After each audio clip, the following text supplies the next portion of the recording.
Memleketimizin sorunlarıyla yakından ilgilenmeye devam ediyoruz.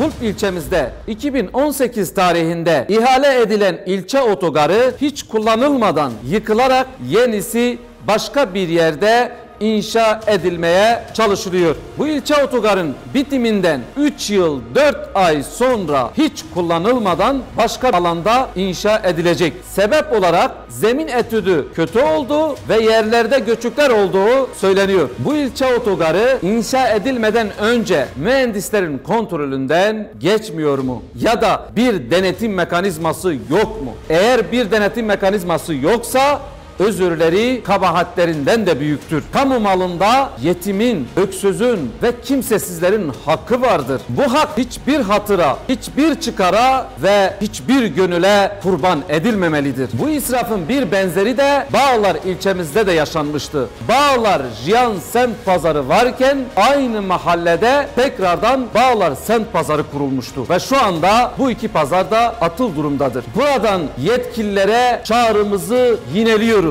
Ve diyoruz ki bu israfları durdurunuz. Bu israfların müsebbiplerini cezalandırınız ve bir denetim mekanizmasını kurunuz. Memleketimizin neresinde bir israf varsa bunu engelleyiniz. İsrafın olduğu yerde iflas vardır diyoruz.